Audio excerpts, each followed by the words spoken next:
So welcome. We're going to go ahead and begin. I just want to welcome you here to the Retirement Income Webinar, sponsored by the Lincoln Township Library and presented by myself. My name is Craig. I am an author and I'm the president of Family Focus Financial. And we want to talk about retirement income specifically tonight. Now, I'm going to zoom out for just a second and say that if someone has money saved up for retirement and they lose half of it partway into retirement, would you consider that a successful retirement plan? And we would say no, probably not. Or what if no one helps you calculate the impact of inflation going into retirement, and you find yourself having to cut expenses more and more and more as you go? Or you find out that your children find out that the IRS is your largest beneficiary, more than they are. Is that a successful retirement plan? Or let's say that the kids no longer spend holidays together because they're arguing over what was left behind. These are all samples of why having a successful retirement plan is more than just having some money in a 401k or having it set up in a certain way, invested in a certain way. So a successful retirement plan really includes 7 different areas. You've got a legal plan, a tax plan, an investment plan, an income plan, a risk plan, a health plan, and a legacy plan. Those are all really part of a successful retirement plan. Now, tonight, we want to just focus in specifically on having a successful income plan. So that's what we're going to spend all of our time and attention on this evening. So what are some of the topics that we're going to cover? Well, first of all, why is income planning so important? I mean, how could volatile markets affect my retirement income? How can I prevent myself from running out of money? What is the income planning pyramid? And how can I put together a successful income plan? So those are the kind of our outline for our time together this evening. First of all, let's look at why income planning is so important. And I want to start by telling a story about Bob and Jan. They'd always wanted to travel out west, and the year finally came. They packed their car and jumped in, and windows down, the wind flowing through the windows and the radio blasting, and they're having a great time driving out west. Well, they got quite a ways out west where it starts to look like this, and they stopped in a little town, and Jan said, "Should we fill up on gas?" And Bob looked at the gas gauge and said, "Well, we still have half a tank. I think we'll be fine." Well, they got going a little ways out of town and said the next gas station was 180 miles.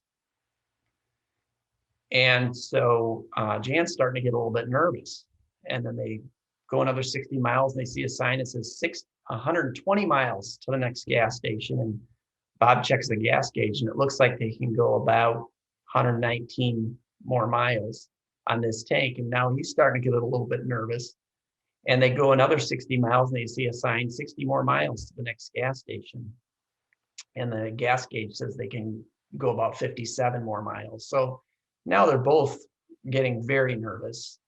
And they go another 60 miles, they pull into a gas station, they made it, and they fill up on gas, they go in, and the gas station attendant says, "Wasn't that the most beautiful stretch of road you've ever been on?"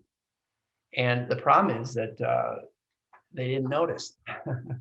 They were not watching the scenery the last 120 miles. They were watching what? They were watching the gas gauge. They were nervous about running out of gas. And unfortunately, that's the way it is for a lot of people. They get to retirement and they're more concerned about running out of money than they are taking the time to really enjoy the scenery as they go. So why is income planning so important? Everyone's telling you the most important thing is to make your money grow. And I'm telling you, the most important thing is to make your money last. They say, make your money grow. I say, make your money last. Don't run out of money, just like Bob and Jan in the desert. And then, do you have a successful income plan if you run out of money? Just like we talked about earlier. And then we need to transition from building wealth to building income so we can cover expenses. This is a really simple idea, but a lot of people have never thought about this. We'll spend 20, 30, 40 years building savings, building a 401k plan, building some real estate holdings, building some different assets to try to carry us into retirement. And what a lot of people never stop and think about really is the fact that to have a successful income plan, you need to convert some of that wealth into income. Let me put it another way. As soon as you replace your regular paycheck, you can retire. You don't need to work until you're 70. You don't maybe even need to work until you're 62. As soon as you can replace your paycheck, you can retire. But that requires converting some wealth into an income stream. So how could volatile markets affect my retirement income? Let's take a look at that. I want to show you an example. This is a lesson from 2008. So this is a family, let's say they retire with $500,000 in savings, and they have it in the market, and they're rolling along, and let's say they've got enough money just from Social Security to cover all of their expenses, or they have Social Security and a pension, and between those two, they've got all of their expenses covered. So they're not taking any money out of their investments. So we go 2008. What did the market actually do? The S&P 500, anyway, it went down 38.5%. The next year it came back up 23.5%, dropped 12.75%. Had a flat year in 2011, went up 13.4, and then went up 29.6. So what would that do to their savings? On the far right column, you see the ending balance. Here's how much they end up with at the end of each of those years. So after 6 years into retirement, they have $629,000, quite a bit more than they started with at the beginning of retirement. And that's the good news. That's great. But what does it look like if they do need some, let's say they don't have a pension, which most people don't anymore, and they do need to use some of this money from their savings to supplement their income from Social Security. Let's take a look at that example. So here's the same amount they retired with. The market does exactly the same thing. The only difference in this scenario is they're taking the $25,000 out per year. So they're pulling 5% of their original balance out per year, $25,000 a year. And then what's their ending balance at the end of those 6 years? Instead of having $600 plus $1,000, they have $440,000 and some change. Now, this person is obviously a little bit more nervous. They're 6 years into retirement and they have quite a bit less than they started with, more than 10% less than they started with just 6 years earlier. So third thing we want to talk about is how can I help prevent myself from running out of money? I don't want to get into that scenario where I'm taking some money out and then I have to take a little bit more, a higher percentage out because I lost some, and then I have to take a little bit higher percentage out because I lost some more. The market moves up and then it moves down. And over time, I'm actually falling back because I'm taking money out, the market's dropping. How do I prevent myself from running out of money? So let's talk about some ideas there. Here's an actual case that somebody we met with not too long ago. We use some software. We call it the red line report for simplicity. It has a different name. But the red line is to identify, based on everything the way you have it set up right now, how long will your money last? So we want to take your current balances.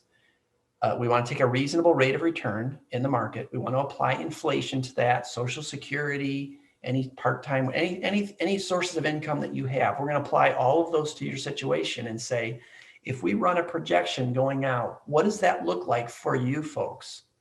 And in this case, as an actual case, we met with some people and we crunched the numbers, ran the software, and we saw that they were projected to run out of money at age 70 and 65 respectively. Well, understandably, they were pretty nervous about that. And so we gave them some suggestions on how they could improve this situation. And just a couple of years later, this is how much their projection had changed. Instead of running out of money at 70 and 65, they were projected to run out of money at 88 and 83 respectively. That's still not acceptable from our perspective, but it was a huge improvement from where they started. So how do we do that? Well, there are 4 key levers that we can work with somebody on. And these are very strategic, even though they're very simple. A lot of people are familiar with these terms, but they're not always familiar with how to optimize these things. So we spent some time talking with them about how they could increase their income, how they could reduce their expenses, how they could increase their assets, and how they could reduce their liabilities. And the combination of those 4 things, as we talked through some different ideas, was what allowed them to move from running out of money at potentially 70 and 65 to potentially 88 and 83. And this is an ongoing case. So we're hoping to get that red line up into the 90s before we're done working together. And we're going to be a lot more comfortable with that. So then let's talk about our 4th topic, which is, what is the income planning pyramid? What's the income planning pyramid? And when I talk about that, I'm not talking about a pyramid scheme, okay? We're not talking about Bernie Madoff or any kind of pyramid schemes. But when we build income, we think in terms of building layers. So we want to have a base. And what the base is for is to cover my basic expenses, my monthly bills, my utilities, my groceries, my gas for the car, maintenance for the car, just basic expenses. I know I'm going to have these things on a regular basis. I want to be able to count on that money coming in to cover the expenses that we know are going to go out. So base income, how do we build something that's going to cover our base income? Secondly, we'll want to talk about discretionary funds. So we met with a couple today and we're talking about some different trips that they want to take. Sometimes we talk to people and we talked to a couple last week, they just got a new boat. And he told me, you know what a boat is? A boat is a hole in the lake where you pour money. So discretionary things. I've always wanted to own an X or this type of car, or we've always wanted to take a trip to this place. So these would be discretionary. They're not critical, but they would sure be nice if, we could do that. So we would consider that. And so we like to build a layer into the equation that addresses that provides for that. So we know where our base is covered, our basic income, but we also have a place to cover some discretionary expenses. And then lastly, what about some of the dreams? The same couple we met with this morning, one of the things they would love to do is take their entire extended family on a vacation. So they would go to a resort or go on a cruise, probably not this year, but they would love to take their entire extended family on a vacation together and build some memories that they'll all have for the rest of their life. Their grandkids will remember that for years to come. And so we would see that.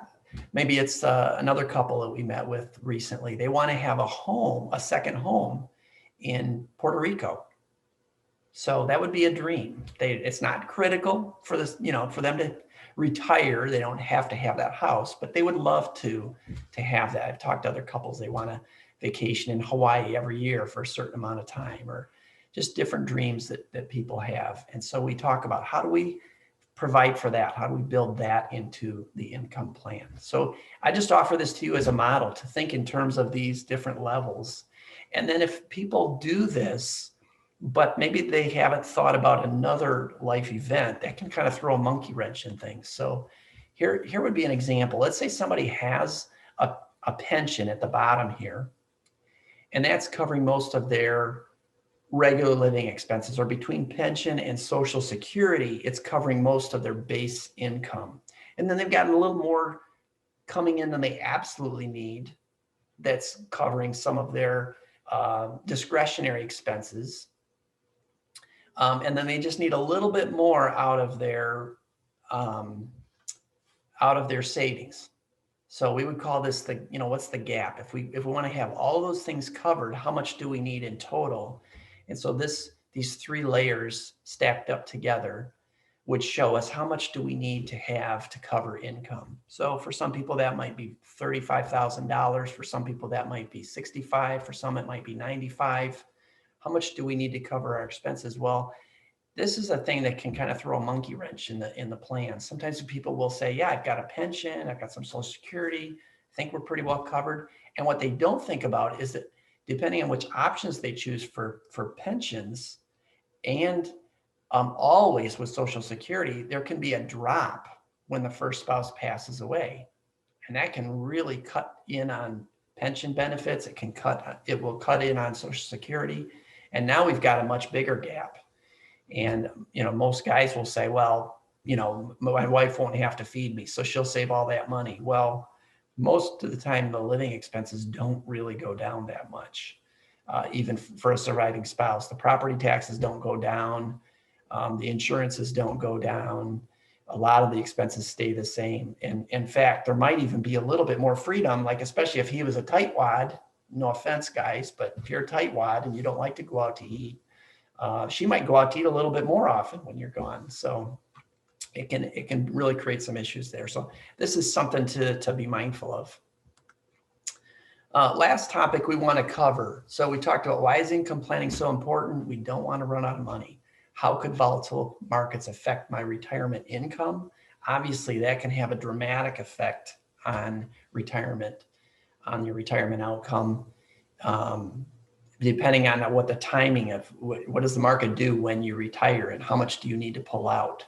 How can you prevent yourself from running out of money? And we really strongly recommend getting some software where you can include a lot of assumptions and variables so you can see what that's going to look like and also avoid some of the common mistakes people make, things they don't consider. For example, one spouse passes away early, one spouse needs long-term care. The market does some very undesirable things the first couple of years into retirement. So you want to run scenarios that include those types of possibilities so that you've got a really realistic picture of what that could look like. It's not that they'll all necessarily happen, but any one of those things could happen or in combination. And then we just looked at the income planning pyramid. So lastly, let's look at how can I put together a successful income plan. Now, if you have a camera or if you have a way to do screenshots on your computer, save screenshots, I just want to give you a heads up. You might want to grab your camera because during this section, there are going to be a lot of questions I'm going to share with you. And unless you write really fast, you may not be able to write all these down. So you can either write them down or you can get a camera and take a look at those. So first of all, I want to look at the stool, the income stool. What does your income plan look like? A lot of people have basically two legs on their income plan stool. In other words, they might have Social Security and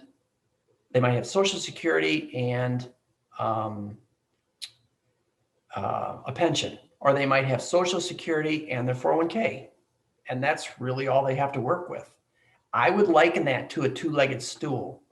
If you have two legs, that's not necessarily going to provide you with the most stability going into retirement. Why do I say that? Well, I know people that have had pension payments that were lowered partway into retirement. In other words, they were already receiving income, and partway into retirement, the company actually adjusted their pension payments down.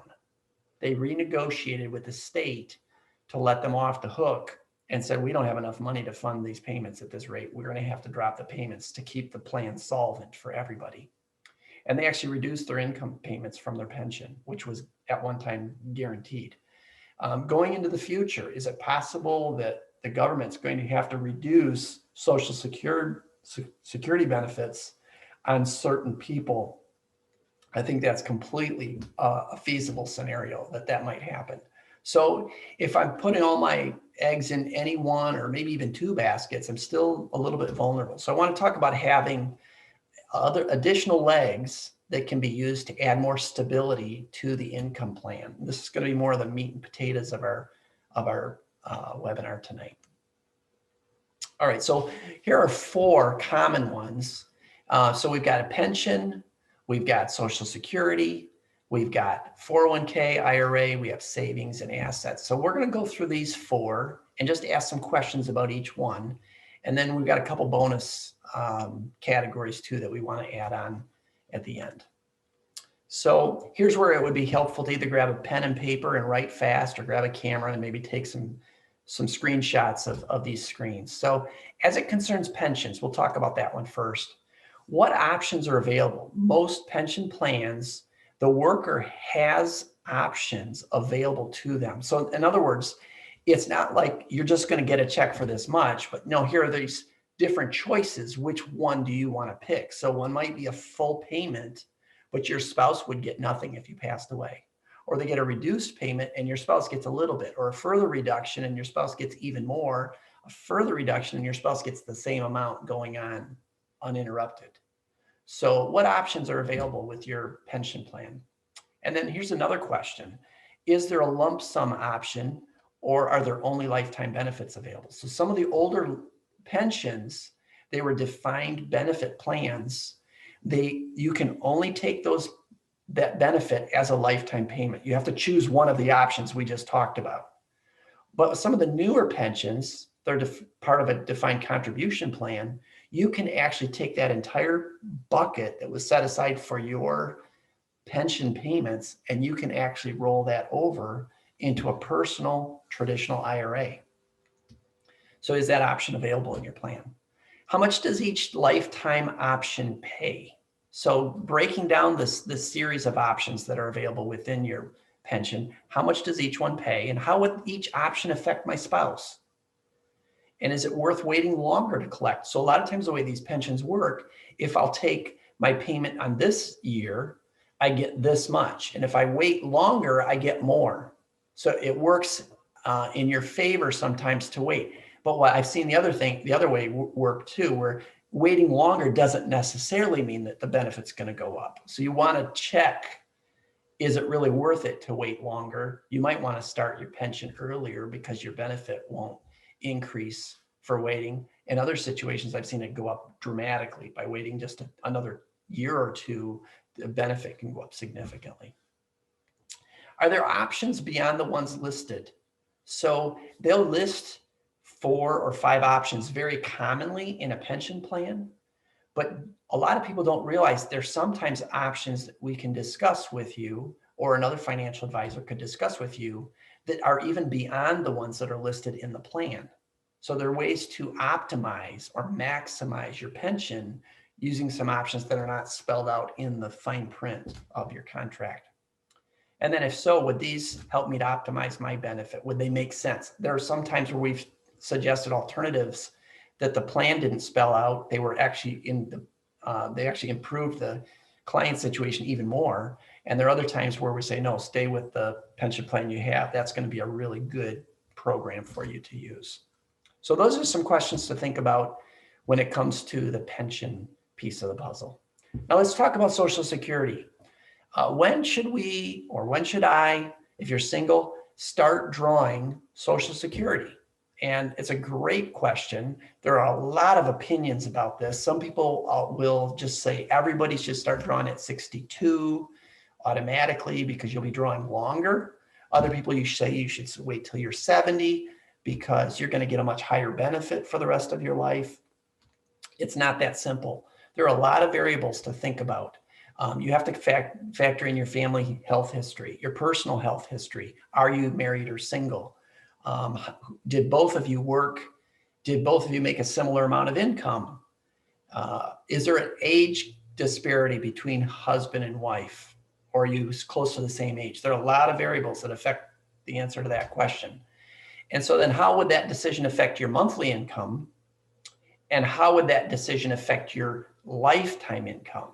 Let me give you an example of that. So let's say I wait an extra year or two and my benefit goes up $100 or $200 a month by waiting longer to draw my benefit. It isn't just this year that that's going to impact my family. that extra $100 or $200 a month is going to affect my family this year and for the next 20, 30 or more years. That's what I mean by lifetime income. So that's a pretty long impact there. And then how would that decision affect your surviving spouse, if any? Sometimes we will recommend people wait longer to draw their income, not because they need a higher benefit, but because of how much positive impact that's going to have on their surviving spouse by waiting. Other people, we recommend that they take their benefits early because of their personal situation. So the bottom line question is, how can we optimize our lifetime benefit? We want to look at what's the long-term picture and how can you optimize the benefit over the remainder of your retirement and accomplish your other goals. I have people that want to retire as early as they can. I run into people that want to work as long as they can and everything in between. So that's another variable that makes a pretty big difference. So those are some questions to ask yourself in trying to figure out when to draw Social Security. That's a really important piece of the income plan puzzle. The next piece we want to look at is 401ks and IRAs. I lump these together because for tax purposes, they're treated very similarly. There's some contribution limit differences, but on the back end, they're treated almost identically. So do I want to keep my money in my old company or roll it over to an individual IRA? Well, there are pros and cons. And so that's a good question to ask. What are the pros and cons of each choice? There might be some advantages to keeping money at an old company. There might be some advantages to rolling it over to an IRA. There's probably advantages to both and disadvantages to both. So weighing those out in each situation makes a lot of sense. Just becoming educated about what are the pros and cons in each case so that I can make an educated decision about which one's going to make the most sense for me. And then should I convert some of my pre-tax savings to Roth IRAs? This has been a huge point of discussion in the news for the last several years. I think this is going to get a lot more attention over the next several years. Why? Because we are spending money like crazy in Washington, D.C. And we were already expecting tax rates to go up no matter who was in office, just because of how much spending we've been doing, how much debt we're accumulating. But we have ramped up the spending at a pace that we've never seen before in our country's history. And it seems like it's going to be unavoidable that tax rates are going to go up. So if somebody says, well, do I want to convert now and pay a bunch of taxes, or do I want to wait later and take it out and pay taxes later? Again, there are a lot of variables. So one issue is how much do you have? You know, if you've got a $50,000 401k, then when you take money, and let's say you don't have a pension, when you take, a couple $1,000s a year out of your 401k to live on, is that going to create a huge tax liability? Probably not. On the other hand, let's say you have a pension or two, and you have some, you've worked in a good paying job, and you have a pretty decent 401k Social Security benefit, and you saved a lot of money in retirement, and you did it on a pre-tax basis. So you got the deduction when you were working, but all that money is piled up and piled up and piled up. And now we've got, let's say $1 million or $2 million in retirement funds. Well, what impact is that going to have on your tax liability during retirement?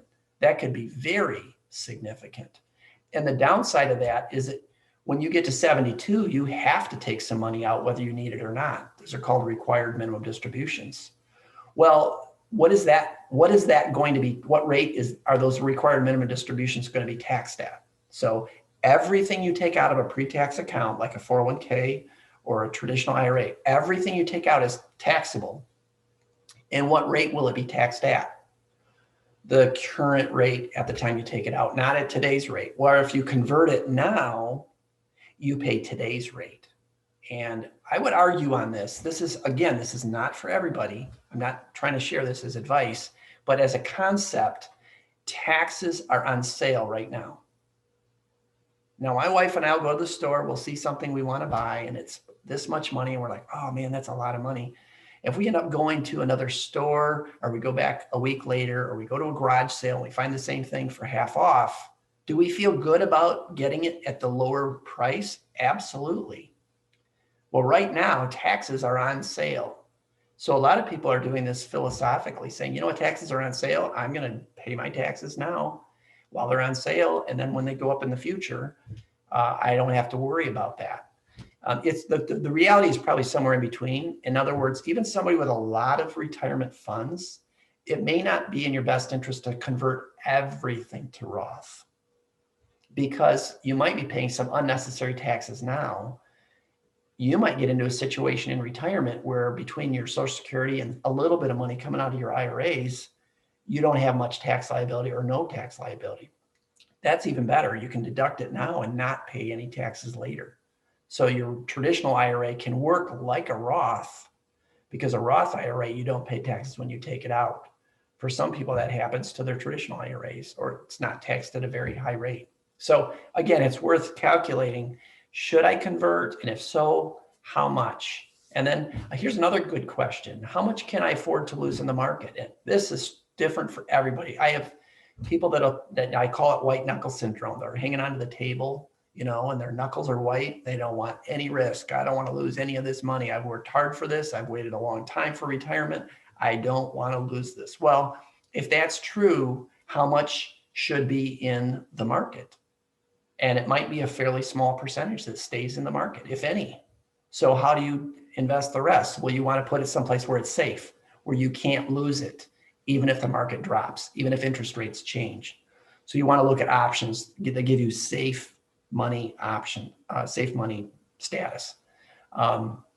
And then what strategies are available to reduce market risk and still get a reasonable rate of return? Craig, are you saying that we should just put our money in a CD at the bank? No, because you're not going to make any interest there. Your accounts will actually move backwards because inflation is at a higher rate than interest rates at the bank. And they usually are. I mean, people say, oh, I made great interest back in the 70s and 80s. No, you didn't, because inflation was even higher. So people didn't make much then. But that's okay. You can still have some money in the bank. It's just that you want it there for liquidity. You want it for emergencies and opportunities. But then you want to look at other places where you can invest that money, either safely, so you reduce your market risk, or a combination of safety, some money, and growth, some money. So you might want some money in the market. You might want some money safe. Or somebody might say, you know what, I don't need any of this. I just want it to grow, and my kids are going to get it. In that case, you can afford to be a lot more risky and keep a lot more invested in the market throughout retirement. So that's a very personal issue, and sorting that out just requires some really careful soul searching on how much risk you can emotionally, and then objectively speaking, how much you can financially afford to take. Let's talk about savings. So I already touched on this. It's for liquidity. It's for emergencies and opportunities. It's okay that the interest rate is low. People tell me, I used to make 5% or 6% on my savings. It's terrible. And I say, that's all right. That's not why it's there. It's there when you need it. When you have a bank account, you have a little bit of money there for when you have an emergency come up, or when you have a great opportunity come up. You can be your own bank. So it's the first and last resort source for income needs. So if that money's not earning anything and you need some extra money in retirement, that's a great place to pull some money out of, because it's not growing much anyway. Same thing on the back end. Somebody goes into a nursing home, and that's going to be the last money you're going to want to use, is to empty out the bank account. So we looked at 4 different pieces of this retirement income puzzle. I want to add 2 more here, kind of 2 bonus ideas. And these aren't for everybody, but I just want to put them out there because a lot of people don't even seriously think about them, and they might if they just had them, or there's some people that are already using theirs. So a couple more to consider. One is real estate. This is not for everybody. Not everybody has a stomach for it. Not everybody has the skill set for it, but it's something worth considering. I run into a lot of handy people. They've acquired a lot of skills over their years, and they might be able to pick up a real estate project and use it to create some extra income in retirement. And there are a couple ways to do that. One would be flipping or fixing it up and reselling it. Another would be renting. So the first question is, am I even interested? If one of you, let's say you're married, if you're single, you don't have to vote. You you get to do whatever you want. But if you're married, you have to vote. And so if one of you has veto power and says, no, thanks, don't want the risk, don't want the extra hours, don't want the calluses, whatever, skip it. But if you're both saying, hey, why don't we try it? We'll just try a project. Then the next question is, you want to flip a property or do you want to rent a property? Again, this is not for everybody, especially renting. You've got to be able to collect rent, and that's not for everybody. The third one is residential or commercial.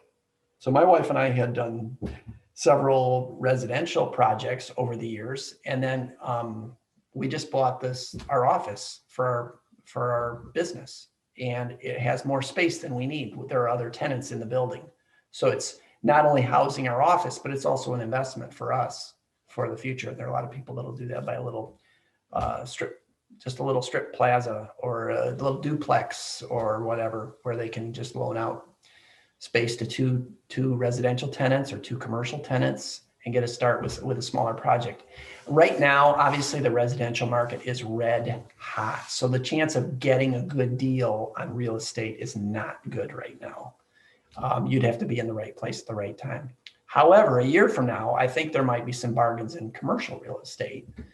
The question is whether the COVID restrictions are lifted, if we're going to go back to business as usual, and there's going to be a resurgence of demand for commercial real estate, or if this movement of working from home is permanent, and it's actually going to leave a pretty long-term dent in the demand for commercial real estate. So there's some risk there, I think, even though there might be some opportunities.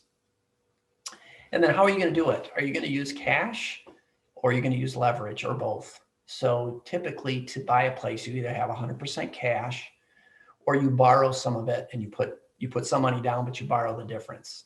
So how much debt would you be comfortable with going into retirement? And I would suggest that the closer you are to retirement, or the deeper you are into retirement, maybe the less risk you should be willing to take in terms of piling up a lot of additional debt.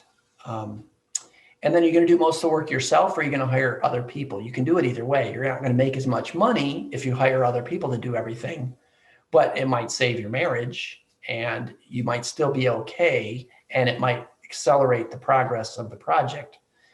Again, there aren't as many opportunities for this right now, but this is still something to keep in mind because our economy goes through cycles. And right now, real estate is very hot. 2006, 2007, we had a similar real estate market, except there was a lot more supply back then. And, it was hard to find a place, but guess what? 3 years later, 2009, the real estate market crashed and there were bargains all over the place. Banks were unloading property as fast as they could. I don't think it's going to crash as fast this time. The demand is too high. The supply is too low. So I don't think we're going to see that kind of a crash this time around, but there still may be a softening of the market and there might be some opportunities like this. And then the other question is, do I want to do this for a short season? I just want to give this, maybe try one project and see how it goes. Or do we want to buy, a 4-plex or an 8-plex and fill it up with people and just roll that the rest of our life? I find a lot of people that invest in real estate, after a while, they start to it gets old and they eventually want to just move on. So it might just be a cash flow project for a while, or they're just doing it to build equity and then sell it for whatever they can get out of it and move on to the next one. So real estate's one piece, again, not for everybody, but something to consider. And then part-time work. I think this was something everybody should at least consider. I talked with somebody this week. He retired from Whirlpool recently. He was stir crazy. He went and found a job just to get out of the house. Now, that wasn't a job he was happy with. So he found another job shortly after that. He was only there a few months, but he found another job that he's really enjoying now. So this is the first question. Am I going to be content staying at home, or would I be happier working part-time? And for a lot of people, they really do want to be engaged. Now, I want to include another thing in this. Even though this doesn't produce income, it applies, it just fits here better than anywhere else. It might not be a paid job. It might be a volunteer job. Like, I just need to get out of the house once a week and do something to help other people. That's fine. That's great. I would put that here, even though it doesn't help the income situation.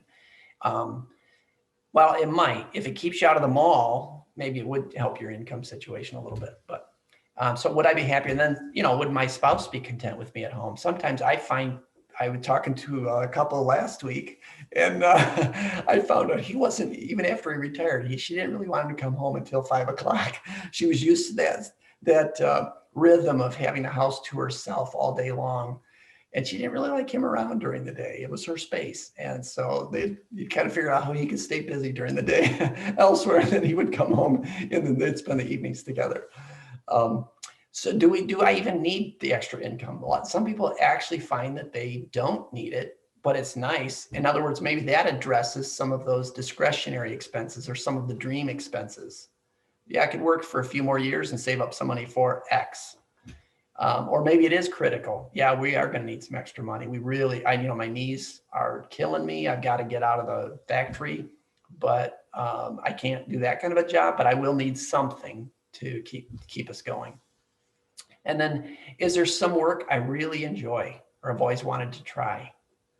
It may be something brand new for you that, you thought, I just always wondered what it would be like to do whatever, to start a photography business, to do some real estate work. I just talked to a realtor the other night. The different people that'll maybe get into something and then they'll try it out and see, hey, would I enjoy this or not? I've talked to people that would love to start an Airbnb or a restaurant or whatever the case. I don't know that this would be the best time in the cycle to start a restaurant, although you might be able to pick up some buildings really cheap here in a few months. And then how can I restructure my work without resentment? I think this is another one. It's important to think about. What I mean by this is, do I have to work? Let's say I want to keep working, but I don't want to keep working 40 hours a week. I want to work 2 days a week. Well, maybe you could even work for the same company and doing something similar, but just not work full time. Just work 2 days a week. And your boss would love to have you because they know your boss knows he can trust you or she can trust you and knows the quality of your work and wants that mature person that has a driver's license, shows up every day on time, does what they're told, knows what they're doing.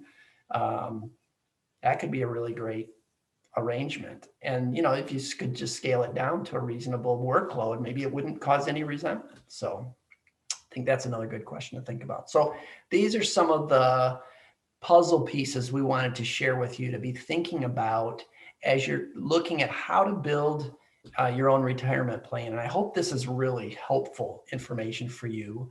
Some people take this stuff and they run with it. They get their notebook filled up and they run with it and they're just happy, happy, happy. Other people are like, you know what? You have just completely overwhelmed me. This is too much information for me to process. And so to those of you who say, I would like some help sorting this out, we just want to extend a personal invitation to you and say, we would invite you to come for a complimentary. What I mean by that is we don't charge to sit down with folks. No pressure. And what I mean by that is I hate it when I walk into a store and I have people swarming around me wanting to sell me something. We don't work that way. We don't assume if somebody sits down with us that we're going to work together. They're interviewing us. We're interviewing them. We might work together. We might not. So no pressure either way. And a successful retirement plan, going back to the beginning, saying, what are we looking for here? We're looking for a plan that covers all 7 key areas, including a successful income plan. And we want to just kind of measure what's going on right now. What does it look like right now? And what do you have set up? What does that look like going forward?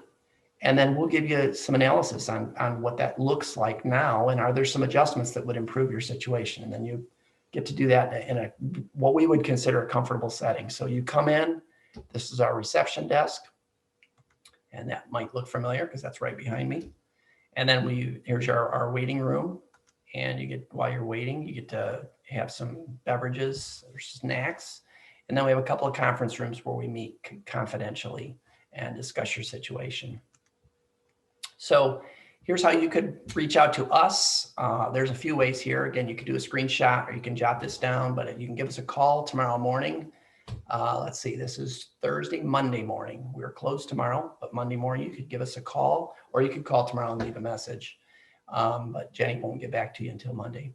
And then the website, if you want to check us out, famfolkfinancial.com.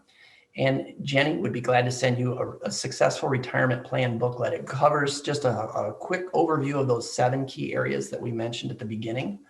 And if you email Jenny at famfolkfinancial, she would be glad to send that brochure out to you.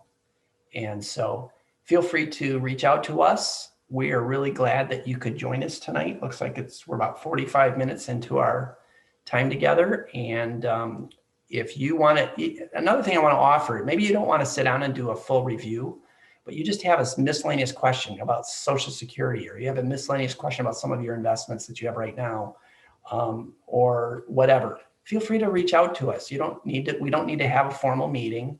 We don't need to be have a client working relationship in order to do that. So we're happy to just touch base and answer any questions that we can. Obviously, we can't give you detailed financial advice, personal advice, without going into more details about your situation, but happy to answer general questions that come up. And if you know someone that's getting ready to retire or has retired recently and you think they might benefit from going through this process, feel free to pass our information on to them as well. So thank you for coming tonight, for joining us. I hope this was helpful. And if you want Jenny to keep you posted on future events like this or resources, then just reach out to her and give her your name. We'll be glad to keep you included in things going forward. So thank you again and have a good evening. All right. Thank you very much for the presentation. We appreciate it. Thank you, Brian.